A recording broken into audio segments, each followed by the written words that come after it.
Dios les bendiga a todos mis hermanos, qué alegría encontrarnos en esta hora para meditar juntos en la palabra de Dios. Quiero invitarles para que oremos para empezar. Nuestro Padre que estás en el cielo, gracias por amarnos, por cuidarnos y por regalarnos este santo privilegio de poder tener comunión contigo y con tu palabra. Pedimos que nos enseñes y nos dirijas, lo rogamos y lo agradecemos todo en el nombre del Señor Jesús. Amén. Quiero remitirles a ustedes, para iniciar el mensaje de esta noche, al libro de Romanos, la carta a los Romanos, capítulo 8, versículo 34, donde el apóstol Pablo dice, él hace aquí un resumen maravilloso, bien condensado, pero a la vez muy profundo y abarcante, de la obra de Cristo en favor de la humanidad. Romanos 8, verso 34 dice, ¿quién es el que condenará? Cristo es el que murió, mas aún el que también resucitó, el que además está a la diestra de Dios y el que también intercede por nosotros. Aquí tenemos un resumen bien condensado y al punto de la obra de Cristo en favor de la humanidad. Cristo murió por nosotros, pero no quedó muerto, sino que resucitó y entonces ascendió al cielo a interceder por nosotros. Y desde allí, desde el año 31, desde que ascendió, está haciendo una obra en el santuario celestial en favor de la humanidad y de todos aquellos que le reciben como Salvador y Señor. La obra de Cristo en favor nuestro es una obra siempre de salvación.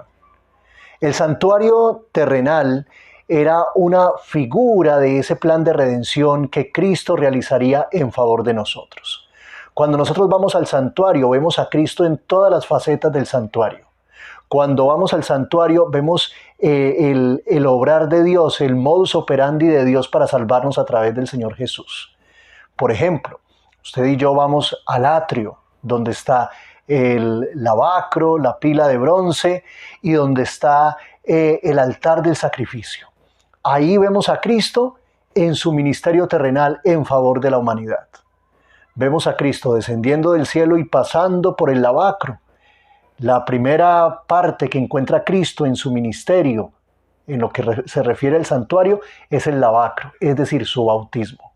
El momento en que Cristo es ungido como el Mesías y recibe de una manera muy especial el Espíritu Santo para que entonces pueda empezar a hacer una obra de salvación por aquellos a quienes efectivamente pues vino a beneficiar para vida eterna a nosotros.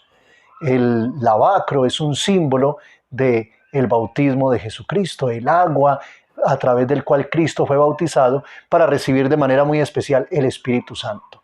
Y allí empieza una obra especial de Jesús, capacitado por el Espíritu Santo para, según Isaías, vamos a leerlo juntos. Isaías, capítulo 61. Leamos juntos este pasaje. Aquí se aplica a Cristo, por supuesto, y dice, el Espíritu de Jehová el Señor está sobre mí, porque me ha ungido Jehová. Me ha enviado a predicar buenas nuevas a los pobres, a vendar a los quebrantados de corazón, a publicar libertad a los cautivos y a los prisioneros apertura de la cárcel, a proclamar el año de la buena voluntad de Jehová y el día de la venganza del Dios nuestro, a consolar a todos los que están de luto, a ordenar que a los afligidos de Sión se les dé esplendor en lugar de ceniza, aceite de gozo en lugar de luto, manto de alegría en lugar del espíritu angustiado, y serán llamados árboles de justicia, plantíos de Jehová para gloria suya. Aquí se describe a Jesucristo tomado por el Espíritu de Dios en ocasión de su bautismo para hacer esa obra especial de compartir las buenas noticias del Evangelio al mundo, para beneficiar a los afligidos, bendecir a los que estaban de luto, ayudar a la humanidad a salir del hoyo donde el pecado los había hundido y ahora entonces restaurarlos y darles vida eterna. El lavacro en el santuario era un símbolo muy especial de ese momento cuando Cristo a través del bautismo recibiría el Espíritu de Dios en su plenitud. Pero luego se encuentra ahí en el atrio con el altar del sacrificio, el momento en que daría su vida por nosotros en el año 31, cuando sería sacrificado en la cruz del Calvario como cordero, dice la palabra de Dios. Vamos a leerlo en Isaías también, Isaías 53. Leámoslo juntos. a partir del versículo 3. Despreciado y desechado entre los hombres, varón de dolores, experimentado en sufrimiento, y como que escondimos de él el rostro, fue menospreciado y no lo estimamos. Ciertamente llevó él nuestras enfermedades y sufrió nuestros dolores, pero nosotros lo tuvimos por azotado, como herido y afligido por Dios. Mas él fue herido por nuestras rebeliones, molido por nuestros pecados. Por darnos la paz cayó sobre él el castigo, y por sus llagas fuimos nosotros curados. Todos nosotros nos descarriamos como ovejas, cada cual se apartó por su camino, mas Jehová cargó en él el pecado de todos nosotros. Angustiado él y afligido no abrió su boca. Como un cordero fue llevado al matadero, y como una oveja delante de sus trasquiladores enmudeció y no abrió su boca. Por medio de violencia y de juicio fue quitado, y su generación, ¿quién la contará? Porque fue arrancado de la tierra de los vivientes, y por la rebelión de mi pueblo fue herido. Vemos al Señor Jesucristo como cordero llevado al altar del sacrificio, que en esta ocasión no fue el altar en sí mismo, sino la cruz. El momento en que Cristo es despreciado, aunque debieron haberlo aceptado como un cordero, el pueblo lo despreció. A los suyos vino, mas los suyos no le recibieron. Lo despreciaron y lo rechazaron, y le dieron muerte como al peor de los criminales en la cruz del Calvario. Pero a través de la muerte de Cristo, el Señor trajo para nosotros la bendición y la vida eterna. La Biblia dice que a través de la muerte de Cristo, Él destruyó al que tenía el imperio de la muerte. En la estocada definitiva para aplastar la cabeza de la serpiente, para aplastar al enemigo. Y ahí, a través de la muerte de Cristo, entonces el enemigo quedó derrotado y Cristo entonces ha sido vencedor. Pero Cristo, usted y yo sabemos, no se quedó muerto. Gracias a Dios que no, porque si se hubiera quedado muerto, el apóstol Pablo dice de que si Cristo no resucitó, vana es nuestra fe, pues ¿de qué nos serviría creer en un Salvador que murió y no pudo volver a la vida? Muy bonito lo que enseñó, muy bonito lo que hizo, pero nada más nos serviría. Pero por supuesto que nos sirve, porque ahora Cristo resucita de entre los muertos para vivir para siempre y para darnos la seguridad de que esa muerte suya, esa muerte vicaria en la cruz del Calvario, es efectiva para nosotros. Ha derrotado al enemigo contundentemente y entonces, así como Él ha resucitado, puede darnos también vida eterna a nosotros. La resurrección de Cristo en el año 31 es la garantía de la vida eterna fraguada en la cruz del Calvario por Cristo en favor nuestro. Eso sucede en el año 31. Pero, ¿qué sucedió con Jesús? Usted ya lo sabe, por supuesto. Estuvo 40 días con sus discípulos y después ascendió al cielo. Ascendió en el año 31. Y el primer lugar que se encuentra el Señor Jesús en el año 31 es el lugar santo. El primer lugar del cielo donde el Señor Jesucristo entra a seguir su trabajo en favor de nuestra salvación es en el lugar santo. Cristo alguna vez dijo, mi Padre hasta ahora trabaja y yo también trabajo. La obra de Cristo no ha parado, no paró en la cruz, no paró en la resurrección, continúa en favor nuestro. Y Pablo en Romanos 8:34 dice que Él murió, resucitó y además se fue para la diestra de Dios a interceder por nosotros. Esa fue la obra que Cristo fue a realizar allí en el lugar santo. La obra de intercesión en favor de todos aquellos que le recibieran como Salvador personal. De manera simbólica, esa obra de intercesión está descrita en el libro del Apocalipsis, en el capítulo 8. Vamos a leerlo rápidamente, porque después de esto yo quiero llegar a la parte que nos corresponde. Estoy haciendo una introducción para luego llegar a la obra de Cristo en el lugar santísimo, lo que nosotros conocemos como el juicio investigador. Leamos Apocalipsis, capítulo 8 y el versículo 3, donde, les reitero, encontramos de manera simbólica la obra de Cristo en el lugar santo. Otro ángel vino entonces y se paró ante el altar, con un incensario de oro, y se le dio mucho incienso para añadirlo a las oraciones de todos los santos, sobre el altar de oro que estaba delante del trono. Aquí este ángel está representando al Señor Jesús. ¿Cómo sabemos que está representando a Cristo? Porque este ángel lo que está haciendo es una obra de intercesión, una obra intercesora. Este ángel es un mediador en el cielo. Y usted y yo sabemos, según el apóstol Pablo en Timoteo, que el único mediador que tenemos es Jesucristo hombre. Es nuestro único mediador. Aquí el profeta de Patmos está recogiendo elementos simbólicos tomados de la obra del sacerdote raso en el lugar santo, donde el sacerdote entraba a ofrecer incienso mientras el pueblo allá estaba orando. Algo, o bueno, lo que hizo en su momento Zacarías, lo que estaba haciendo Zacarías cuando el ángel vino y le anunció la concepción de su hijo. El sacerdote entraba al lugar santo a ofrecer incienso en favor de aquellos que afuera estaban orando. Una obra de intercesión representando la obra que Cristo realizaría en el lugar santo. Una obra de intercesión. Aquí este ángel intercesor no puede ser otro que el Señor Jesús, porque no hay otro mediador entre Dios y los hombres, sino Jesucristo hombre. Versículo 4. El humo del incienso con las oraciones de los santos subía de la mano del ángel a la presencia de Dios.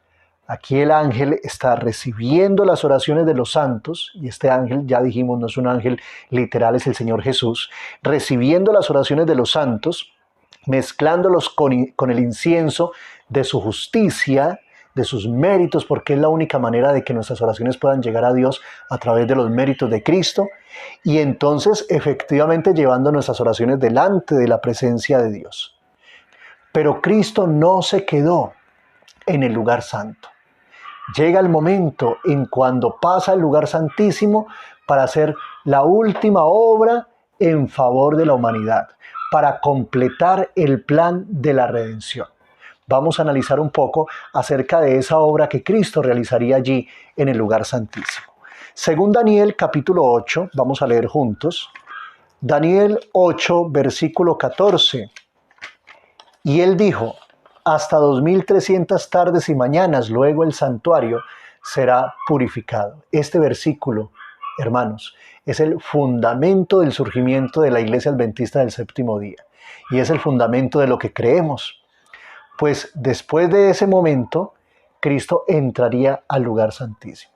Bueno, no tenemos ahora el tiempo para analizar la profecía de las 2300 tardes y mañanas, pero usted bien sabe que esa profecía extiende hasta el año 1844, cuando según la profecía, después de ese año, en ese año exactamente, Cristo entraría al lugar santísimo para terminar la obra de salvación por nosotros, para hacer juicio investigador, después de 2300 tardes y mañanas, después de haber concluido esa profecía tan especial, entonces Cristo entraría entonces ahora al lugar santísimo. Qué gran bendición la que tenemos de tener a Cristo allá, en ese lugar, en favor nuestro.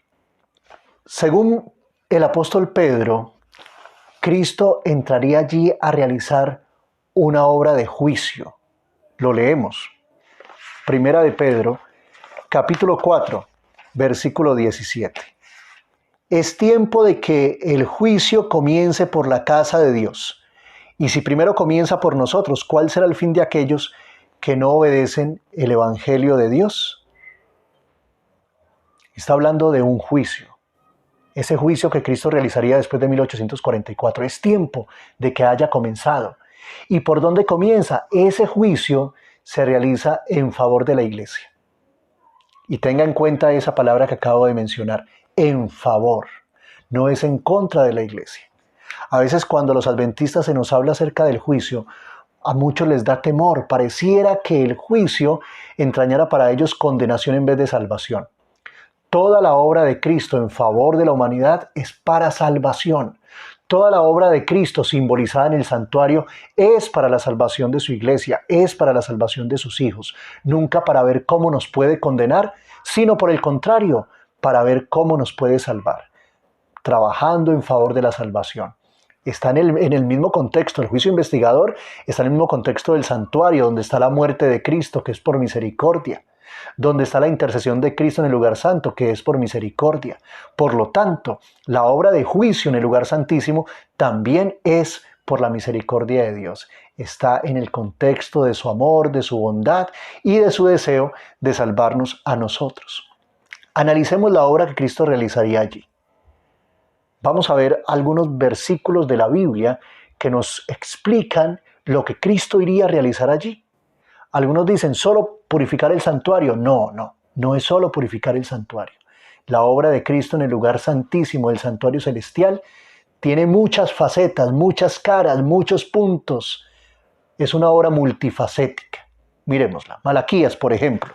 Malaquías capítulo 3, versículo 1. Yo envío mi mensajero para que prepare el camino delante de mí. El movimiento milerita, el movimiento adventista, fue el mensajero utilizado por Dios aquí en la tierra para preparar el camino delante de él para que Cristo entonces entrara al lugar santísimo. Aunque también utilizó a otros siervos en otros lugares del mundo, pero de manera muy especial. El movimiento milerita fue el mensajero utilizado por Dios en 1844, un poco antes. Y entonces cuando el movimiento milerita dio el mensaje del advenimiento, y vendrá súbitamente, dice Malaquías, a su templo el Señor, a quien vosotros buscáis. Y el ángel del pacto, el ángel de Jehová, el Señor Jesús, a quien deseáis vosotros, ya viene, ha dicho Jehová de los ejércitos. Aquí no está hablando de la venida de Cristo en las nubes del cielo, a la tierra, de su segunda venida. Está hablando de su venida a su templo, del paso al lugar santísimo. Así también lo describe la sierva de Dios en el conflicto de los siglos.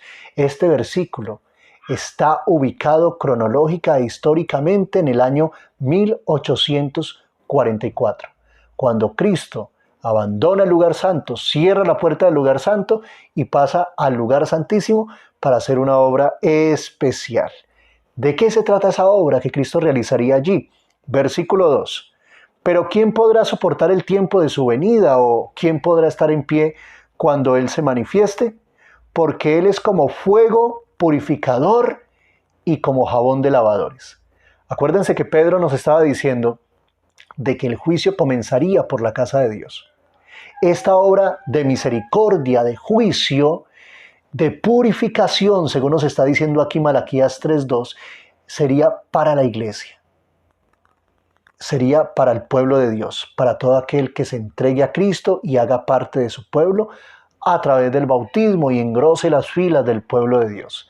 Esa obra no es para los incrédulos, esa obra es en beneficio de la iglesia. Y todo aquel que hace parte de la iglesia entonces recibe al fuego purificador y al jabón de lavadores después de 1844. Versículo 3. Él se sentará. Cristo se sienta en el lugar santísimo para afinar y limpiar la plata. Limpiará, ¿quiénes son la plata? A los hijos de Leví. Los afinará como a oro y como a plata y traerán a Jehová ofrenda en justicia. Aquí nos está diciendo que Cristo entró al lugar santísimo para hacer una obra de purificación de su pueblo. No es una obra de condenación, estamos viendo claramente. Es una obra de salvación, de purificarnos para que entonces podamos estar listos y preparados para entrar a las mansiones celestiales. Pero para eso tenemos que hacer parte del pueblo de Dios. Por eso el apóstol Pedro dijo, y si primero empieza por la casa de Dios, ¿qué va a pasar con los que no creen en el Evangelio? Tienen que venir al pueblo de Dios para poder ser purificados. Tienen que hacer parte del pueblo de Dios para que Dios pueda hacer esa obra purificadora, transformadora en el corazón humano. Vemos la importancia del bautismo y vemos la importancia de poder venir a ser parte del pueblo de Dios y a confesarlo públicamente. Pero la obra de Cristo en el lugar santísimo no solamente tiene que ver con la purificación de nuestros corazones, también tiene que ver con la purificación del santuario propiamente dicho.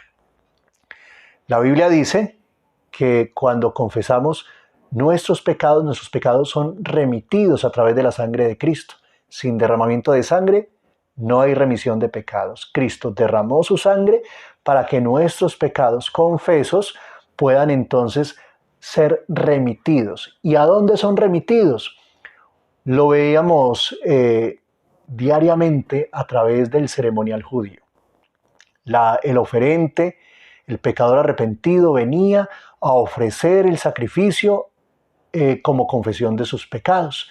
Traía el cordero, las manos del oferente eran colocadas sobre el animal era degollado, la sangre era recogida en un recipiente y llevada al lugar santo. Ahora el pecado estaba no en el pecador, porque lo había confesado y había utilizado el sustituto, no en la víctima ya, sino en la sangre. El pecado estaba en la sangre. Y entonces ahora la sangre era rociada en el lugar santo y de esa manera el pecado que había estado en el oferente, que había estado en la víctima, que había estado en la sangre, ahora era depositada en el santuario. Por eso, cada año, imagínense, ceremonialmente, ritualmente, en el santuario habían quedado depositados los pecados de los pecadores arrepentidos que habían venido a ofrecer un sustituto y a confesar sus pecados. El santuario cargaba con los pecados y ahora cada año había que limpiar el santuario, ceremonialmente purificarlo para que esos pecados fueran borrados, eliminados para siempre, el pecado ya no existiera más y entonces el pecador pudiera aparecer delante de Dios como si jamás hubiese pecado. En el lugar santísimo, Cristo entró para hacer esa obra. Él llevó nuestros pecados con su sangre al cielo. Allí han sido depositados. ¿Dónde encontramos nuestros pecados? Pues la Biblia dice, el juez se sentó, los libros fueron abiertos. Allí están nuestros pecados en los libros de Dios. Pero Cristo pasó al lugar santísimo para purificar el santuario de nuestros pecados. Nuestros pecados confesados han sido remitidos al santuario y entonces ahora Cristo se prepara desde 1844 para borrar los pecados del pueblo de Dios, aquellos pecados confesados, para que entonces podamos aparecer delante de Dios como si nunca hubiésemos pecado. Leámoslo en Hechos 3, versículo 19. Así que arrepentíos y convertíos, para que sean borrados vuestros pecados y para que vengan de la presencia del Señor tiempos de consuelo, y entonces Él envía a Jesucristo que os fue antes anunciado. Aquí el apóstol Pedro está describiendo los eventos, aunque era un mensaje para su momento y para la gente que le escuchaba en ese momento, para su auditorio, también está describiendo los eventos que se darán en el tiempo del fin. Cristo entró al lugar santísimo para borrar nuestros pecados. Y entonces Él nos amonesta, arrepiéntanse y conviértanse para que efectivamente sus pecados puedan ser perdonados. Es decir, los pecados que sean borrados son aquellos que hayan sido confesados con arrepentimiento. Y entonces Cristo borrará los pecados del pueblo de Dios, tomará el borrador de su sangre y eliminará nuestros pecados para que aparezcamos delante de Dios como si nunca hubiésemos pecado. Esa es la obra que Cristo está realizando en el lugar santísimo. Vemos que no es una obra de condenación, es una obra de salvación. Pero para eso hay que hacer parte del pueblo de Dios, porque el juicio comienza por la casa de Dios. Este juicio investigador que se está llevando desde 1844, este juicio investigador es para la iglesia, en beneficio de la iglesia. ¿Qué está haciendo Cristo? Uno, purificando a los miembros de su iglesia, purificando sus corazones, transformándolos a la imagen del mismo Señor Jesús. Y segundo, Cristo está borrando nuestros pecados, confesados, de los cuales nos hemos arrepentido y nos hemos apartado. Bien, ¿qué más está haciendo el Señor Jesús allí en el cielo? En contexto y en consonancia con lo que acabamos de decir, vamos a ir a Mateo capítulo 10, versículo 32. A cualquiera pues que me confiese delante de los hombres, yo también lo confesaré delante de mi Padre que está en los cielos. Cristo está haciendo una obra de confesión, una obra de reconocimiento, una obra de decir, ese es mío, ese es mi hijo. Ustedes y yo sabemos a través de la Biblia de que la obra de Satanás ha sido una obra de acusador. Él es el acusador de nuestros hermanos, el que los acusa delante de Dios día y noche. ¿Cómo que nos acusa? Vemos, por ejemplo, en Job, cuando todavía el enemigo podía ir allá a las cortes celestiales y entonces le dice a Dios, mira, ese Job, él te sirve, pero porque tú lo tienes bien, pero ponlo mal y verás que se aparta de ti y blasfema. El enemigo molesta a los ángeles y el enemigo habla mal del pueblo de Dios señalando nuestros pecados y diciéndonos, mire ese, dice que el pueblo de Dios, mire lo que hace, mire aquel cómo se porta, mire ellos cómo viven. Y le dice a los ángeles, ¿ustedes creen que si traen a esa gente acá, el cielo va a poder estar seguro? ¿No van a contaminar el cielo? Así que ellos se acercan a Dios, se acercan a Jesús y le dicen, Señor Jesús, perdón, ¿estás seguro de que ellos pueden venir al cielo con seguridad sin que se ponga en riesgo la tranquilidad del cielo y del universo nuevamente?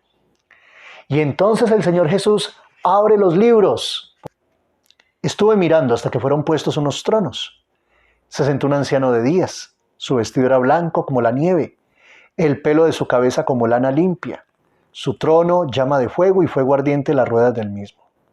Un río de fuego procedía y salía de delante de él. Miles de miles lo servían y millones de millones estaban delante de él. El juez se sentó, empieza el juicio.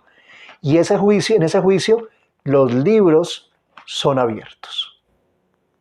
Los libros donde están los nombres y las memorias del pueblo de Dios, donde aparecen nuestros pecados y también las cosas buenas que hacemos, donde aparece nuestra vida al pie de la letra y lo que hemos hecho con nuestra vida al pie de la letra. Y entonces cuando los ángeles vienen con la duda que el enemigo sembró en sus corazones y le preguntan, Señor, mira, ¿es seguro traer a esa gente acá? Es que mira que realmente han sido pecadores, mira lo que han hecho, tú lo sabes bien. Pues entonces el Señor Jesús abre el libro donde está el nombre, César Cifuentes. Y dice, sí, un gran pecador, pero mira, delante de sus pecados aparece la palabra perdonado, porque él confesó sus pecados, se arrepintió y se entregó a mí. Ese es el reconocimiento que el Señor hace y dice, no, sí, es seguro traerlos, porque mira, se han arrepentido, se han apartado del pecado, han confesado sus pecados y yo los he perdonado. Y entonces los ángeles dicen, Señor, justos y santos son tus caminos. El juicio investigador es para beneficio también de los ángeles mismos, para que ellos tengan tranquilidad de que nosotros podemos ir al cielo sin poner en riesgo la felicidad que ellos tienen allí nuevamente. ¡Qué gran bendición! El Señor pensó en todos. Pensó en usted, pensó en mí, pensó en todos aquellos que finalmente le recibirían como Salvador personal. Agradecemos al Señor porque Él ha pensado en todos. Muy bien, y pensó en los ángeles, en su tranquilidad, y por eso está haciendo el juicio investigador. Una obra posterior parecida se hará con los redimidos en el cielo cuando hagan juicio, cuando los redimidos hagamos juicio sobre los impíos. En ese caso será la pregunta de nosotros al Señor, Señor, ¿por qué no se salvaron? ¿Fuiste injusto? Y entonces el Señor abrirá los libros y mostrará por qué no se salvaron. En este momento está abriendo los libros y mostrando por qué podemos ir al cielo, por qué somos salvos en Cristo, a los ángeles. Muy bien.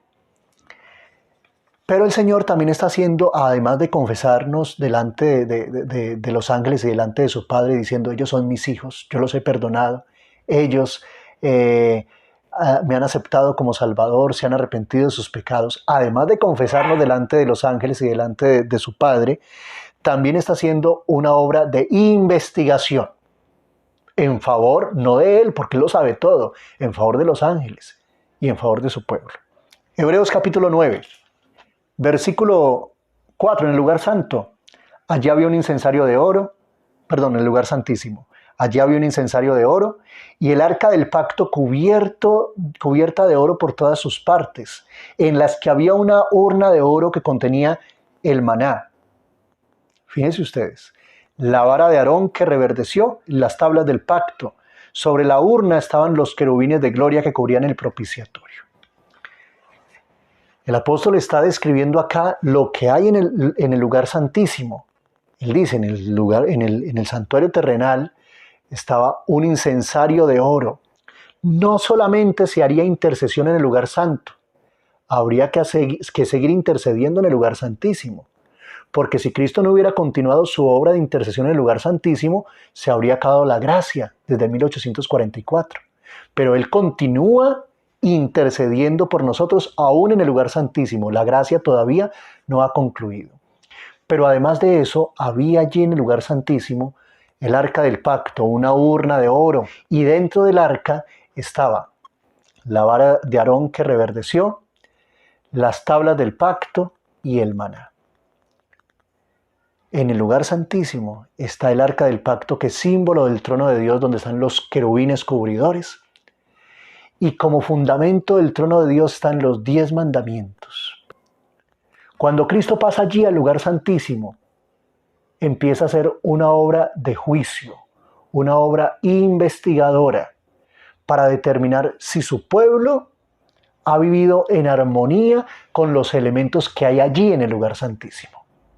Desde 1844 el pueblo de Dios debe andar en armonía con esos elementos que hay en el lugar santísimo, en el arca del pacto. 3 elementos: la vara de Aarón, las tablas del testimonio y el maná.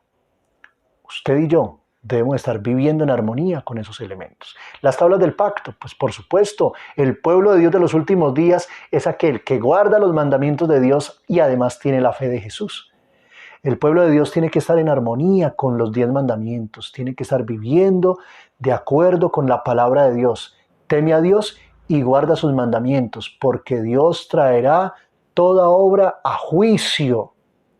El juicio investigador está íntimamente ligado a los 10 mandamientos. Se está determinando si el pueblo de Dios efectivamente ha estado viviendo en armonía con sus mandamientos, y de esa manera puede entonces estar capacitado para estar en el cielo.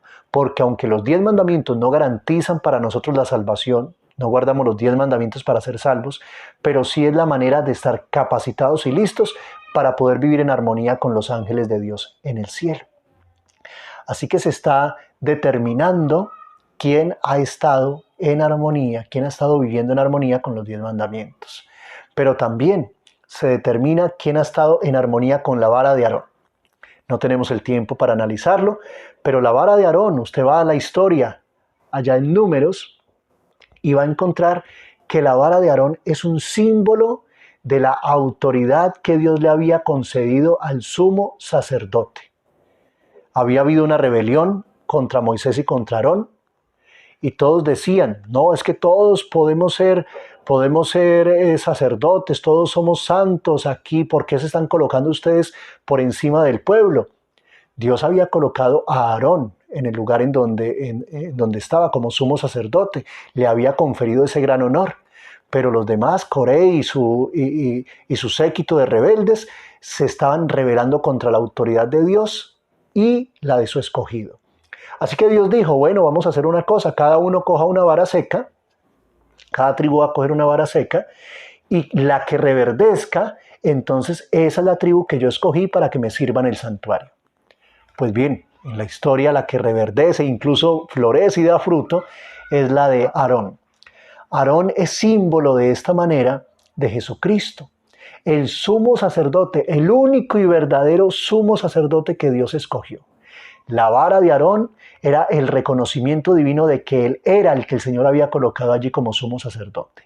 La vara de Aarón en el santuario celestial es el símbolo de que Cristo es el único y verdadero sumo sacerdote, que no tenemos otro mediador. Se estará determinando en el juicio investigador también quién se ha acercado a Cristo como su única fuente de salvación y como su única fuente de mediación, la única manera de llegar al Padre en el lugar santísimo. Pero también encontramos allí en el arca del pacto, en la urna, encontramos el maná, símbolo de la palabra de Dios. Se está determinando allí quién está viviendo en armonía con la voluntad divina. Pero también el maná, dice la sierva de Dios, es un símbolo de la reforma pro salud, del mensaje de la salud que Dios le ha dado a su pueblo. También necesitamos, para estar listos para salir bien librados de este juicio investigador, necesitamos acogernos a ese mensaje de salud que Dios nos ha dejado: salud mental, salud física y salud espiritual. Hermanos, esa es la obra que Cristo está realizando en favor de la humanidad, en favor de su iglesia, desde 1844. No es en favor de los impíos. La obra del juicio investigador es en favor de todo aquel que haya ingresado al pueblo de Dios a través del bautismo, aceptado a Cristo como Salvador. Empieza entonces ese juicio investigador para él. Elementos del juicio investigador o propósitos del juicio investigador: purificar al pueblo de Dios, purificar sus corazones y transformarlos para que estén listos para poder vivir en las mansiones celestiales. Concedernos el perdón y el borramiento de nuestros pecados y podamos aparecer delante de Dios como si nunca hubiésemos pecado. Además, en el juicio investigador, Cristo reconoce a los suyos delante del Padre y delante de los ángeles, y nos confiesa delante de ellos diciendo: ellos son míos, se han arrepentido y yo los he perdonado. Pero también el juicio investigador es una manera de determinar quién está listo, viviendo en el mensaje de la verdad, para poder habitar en las mansiones celestiales. Vamos a ir concluyendo leyendo 2 Corintios, capítulo 5 y el versículo 10, donde el apóstol Pablo dice: porque es necesario que todos nosotros comparezcamos ante el tribunal de Cristo, para que cada uno reciba según lo que haya hecho mientras estaba en el cuerpo, sea bueno o sea malo. En este juicio investigador, ya hemos visto, no es un juicio de condenación, no es un juicio para temerle, es un juicio para gozarnos y agradecer a Dios porque está haciendo lo último que hay que hacer para que podamos estar con Él. Es una obra de misericordia y una obra de bendición. Todos tendremos que comparecer, cada uno de nosotros. El juicio investigador empezó en determinado momento, en 1844, por los muertos, y en determinado momento de la historia pasa a los vivos. Tenemos que estar en todo momento listos y preparados para este juicio investigador, entregando nuestra vida a Dios, recibiéndole como Salvador. Como dijo el apóstol Pedro en Hechos 3:19, arrepentíos y convertíos, procediendo al arrepentimiento, es decir, al reavivamiento, despertando de nuestro letargo espiritual y permitiendo que el Espíritu Santo nos convenza de pecado, de juicio y de justicia y nos muestre nuestra real condición. Y convertidos, procediendo a la reforma, es decir, al cambio de nuestras vidas, a la transformación, al modelamiento del carácter conforme a la voluntad de Dios, al abandono de las malas prácticas y a la reforma del estilo de vida. Necesitamos permitirle a Dios que esa obra deseable sea hecha en nosotros. Si lo deseamos, lo consentimos, lo aceptamos, el Señor lo hará. Él entrará al corazón y por la obra de su Espíritu hará toda esta obra desde el lugar santísimo en favor nuestro. La invitación en esta noche, hermanos, es que nos sometamos al Señor. Llamemos a otros para que también vengan a ser parte del pueblo de Dios y se beneficien también del juicio investigador. Y nosotros que ya estamos, entonces nos preparemos para salir bendecidos y salvados de este juicio por la gracia de Dios. Dios les bendiga mucho. Dios nos acompañe. Vamos a terminar orando. Querido Padre que habitas en el cielo, gracias porque Cristo sigue trabajando en favor de nosotros en el lugar santísimo. Muy pronto concluirá. Se quitará sus vestidos de sacerdote y se pondrá los de rey y vendrá por nosotros. Pero ayúdanos para que ahora que todavía hay tiempo y oportunidad, podamos hacer la parte que nos corresponde, estar listos para ti, permitir que Cristo nos purifique, arrepentirnos del pecado y apartarnos de él, para que entonces nuestros pecados sean borrados de los libros celestiales, venga el Espíritu Santo sobre nosotros y Cristo pueda venir para llevarnos contigo para siempre. Gracias porque nos amas. Quédate en nuestro medio.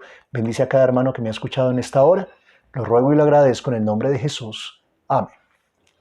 Dios les bendiga a todos. Dios les guarde.